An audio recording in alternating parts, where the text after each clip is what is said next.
Question number 7. The distance between the sun and the earth is 1.496 multiply 10 की power 11 meter, and the distance between the earth and the moon is 3.84 into 10 की power 8 meter. During solar eclipse, the moon comes in between the earth and the sun at the time. What is the distance between moon and the sun? हमें किसका distance find करनी है? Moon and सन की. आप देखिए सन और earth का distance आपको गिवन है, दे रखा है, और अर्थ का मून से दे रखा है. अब मून आपके बीच में आ जाता है, तो आपका क्या करना है? आपका माइनस करना है.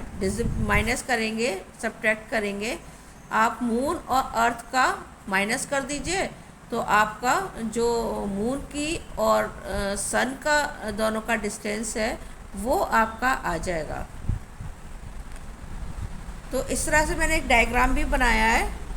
डायग्राम मैंने आपके लिए बनाया. इस डायग्राम में देखिए सन और अर्थ का आपको मैंने ड्रॉ किया हुआ है, और ये आपका मून है. ये सन और अर्थ की आपका डिस्टेंस आपको दे रखा है, और ये सोलर इक्लिप्स में ये आपका मून आ जाता है. तो ये मून और सन का बिटवीन का आपको डिस्टेंस फाइंड करना है. तो आपकी ये जो डिस्टेंस है, ये डिस्टेंस अगर आप माइनस कर देंगे मून की और अर्थ की, तो ये डिस्टेंस जो बचेगी ये आपकी मून की और सन की होगी. तो हमें माइनस करना है. Distance between the sun and the earth.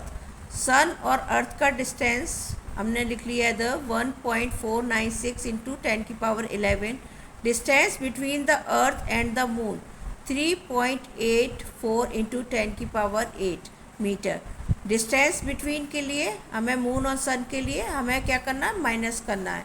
Minus करने के लिए मैंने आपको सबसे पहले आप पावर्स को सॉल्व करिए.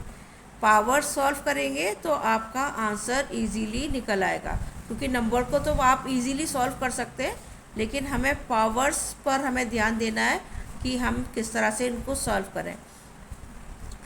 ये आपका स्टैंडर्ड फॉर्म में दे रखा है आपको.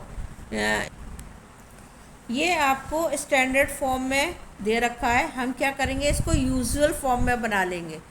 10 की पावर 11, ये हमने क्वेश्चन फर्स्ट क्वेश्चन में करा है कि आप कैसे यूजुअल फॉर्म में बनाएंगे. तो 11 इस डेसिमल के बाद हमें काउंट करके हमें 11 निकालने. यहाँ तक तो आपके नंबर्स है 1 2 3 नंबर्स है, और उसके बाद आपको हमें क्या लगाना है? 0 लगाना है. पूरे 11 डिजिट बनाने हैं. तो 1 के बाद से आप काउंट करिए 1 2 3 4 5 6 7 8 9 10 11.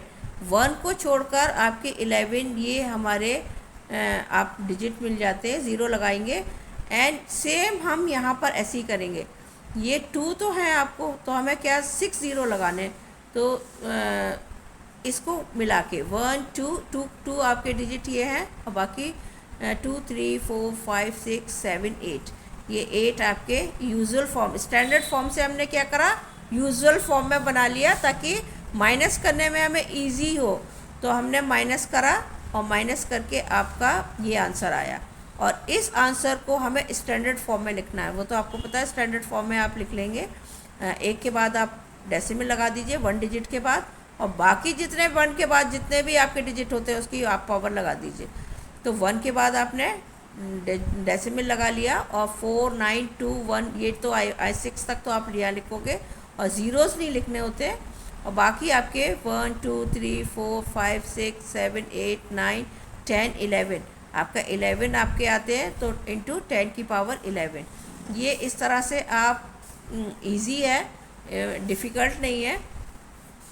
करेंगे तो आपको सबसे पहले ऐसे क्वेश्चंस में आपको सिर्फ पावर्स को सॉल्व करना है, कि आप किस वे में किस तरह से आप पावर सॉल्व कर सकते हैं.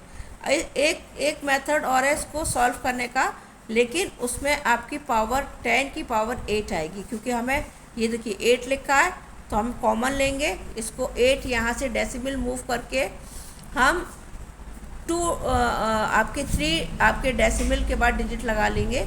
तो हम डिजिट जब ये डेसिमल मूव करेंगे तो हमें अपॉन में वो माइनस हो जाएगा, आपके 8 आ जाएंगे। तो ये भी आ सकता है, लेकिन आपको बुक का आंसर चाहिए। According to your book answer हम ऐसे आपका ये इस तरह से सॉल्व करेंगे तो आपका आंसर ये आएगा।